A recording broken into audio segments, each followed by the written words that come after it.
श्री स्वामी समर्थ मित्रांनो, आज आपण एका कर्जबाजारी शेतकऱ्याची कहाणी ऐकणार आहोत. तर कहाणी आवडली तर चॅनलला लाईक करा आणि सबस्क्राईब करा. एक शेतकरी होता.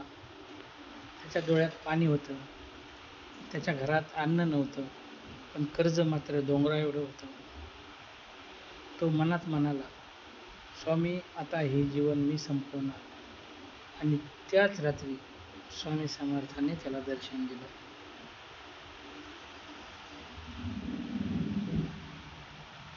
एकेकाळी स्वतःचा शेतकरी होता, पण 3 वर्ष सतत दुष्काळ, बँकेचे कर्ज, सावकाराचा तगादा, गावातून आबरू गेली, घर विकलं.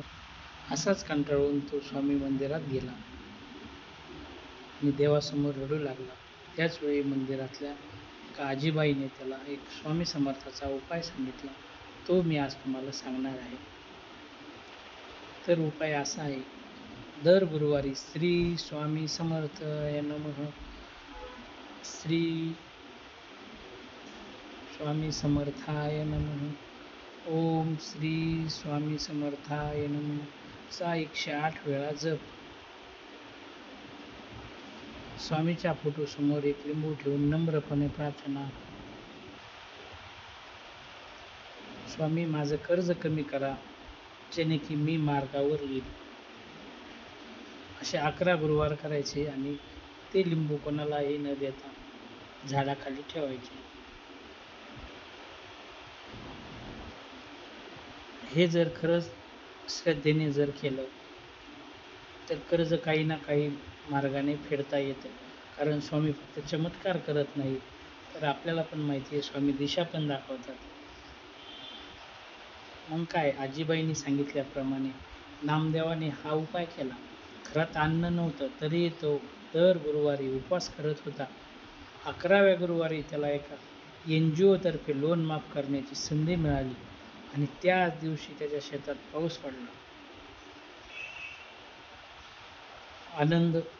शेतातला पाऊस डोक्यावर हात ठेवणारे स्वामी आले नव्हते प्रत्यक्ष, पण त्यांच्या कृपेमुळे आयुष्य बदललं होतं. जर खरंच मित्रांनो तुमच्यावर जर कर्ज असेल,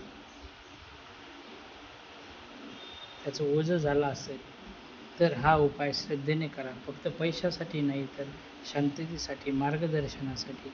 स्वामी समर्थ अजूनही भक्तांसाठी कार्यरत आहेत.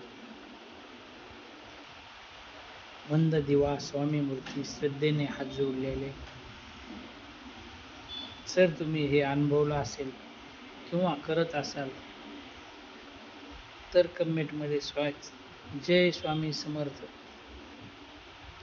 आणि हा व्हिडिओ तुमच्या ओळखीच्या गरजू व्यक्तींना नक्की शेअर करा. मलाही माहिती आहे, जर स्वामीची श्रद्धा मनापासून जर केली तर आपल्या आयुष्यात सर्व काही बदल होतो. स्वामी आपल्याला योग्य तो मार्ग नक्कीच दाखवतो. श्री स्वामी समर्थ.